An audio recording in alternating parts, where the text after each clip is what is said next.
সরকারি স্বাস্থ্যকেন্দ্রের কোয়ার্টারে ছাদের চাঙড় ভেঙে পড়ল 4 মাসের শিশু কন্যার উপর, আর তাতেই মৃত্যু হলো সেই শিশুর।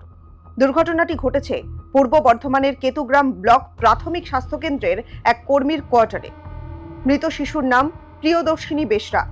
মর্মান্তিক ঘটনা নিয়ে মুখ খুললেন শিশুর মা শিবানী সোরেন।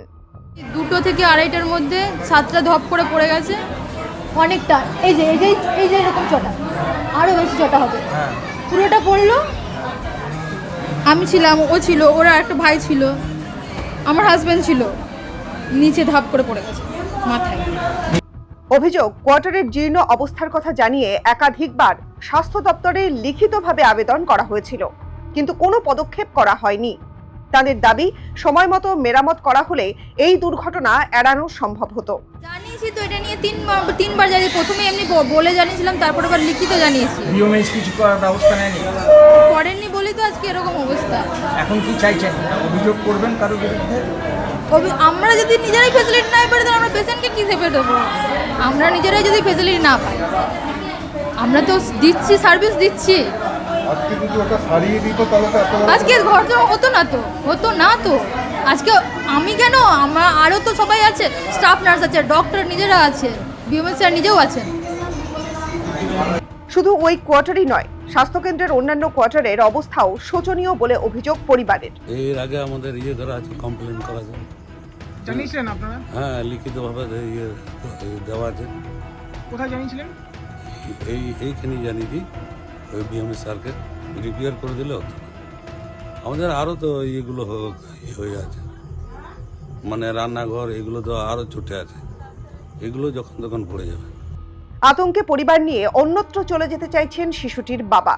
হ্যাঁ, আমরা এখানে যে থাকি, মানে বিনা পয়সায় থাকি না, আমাদের একটা নির্দিষ্ট একটা অ্যামাউন্টের রেন্ট কাটে, যেটা আমার এখন ঠিক মনে নেই, 3.5 থেকে 5-এর মধ্যে এরকম একটা রেন্ট কাটে প্রত্যেক বছর মাসে মাসে করে।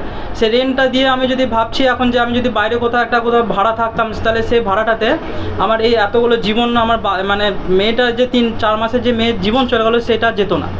আর আমার যে আমি এখনও ভয় আছি যে আমার এখনও বাড়িতে এতগুলো পরিবার আছে, যে সেই সদস্যরা যদি কারো যদি কিছু হয়, তো আমরা মানে আর কিছু বলার নেই, আমরা এই কোয়ার্টার ছেড়েই চলে যাব। আর আমাদের এখনও সরকার সেভাবে কিছু সাহায্য করেনি বা কেউ যোগাযোগ করেনি যে কীভাবে কী করতে হবে কি না করতে হবে, আমরা নিজেরাই যা করার করছি। এই ঘটনার পরে রাজ্যের স্বাস্থ্য পরিষেবার পরিকাঠামো নিয়ে উঠেছে প্রশ্ন। মৃত্যুর জন্য দায়ভার আমাদের সবাই। কারণ কি, আমি দেখছি যে ঘরের অবস্থা খারাপ, সেখানে বাচ্চাটা শুয়ে রয়েছে। যেরকম আমার কাছে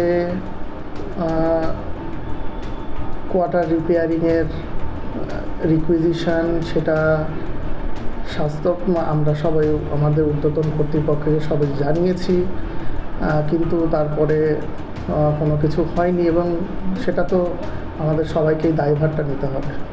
পাশাপাশি কাটোয়া মহকুমার অতিরিক্ত মুখ্য স্বাস্থ্য আধিকারিক শৌভিক আলম জানিয়েছেন, ঘটনাটি অত্যন্ত দুঃখজনক। ঊর্ধ্বতন কর্তৃপক্ষকে জানানো হবে, সমস্ত বিষয় খতিয়ে দেখা হচ্ছে।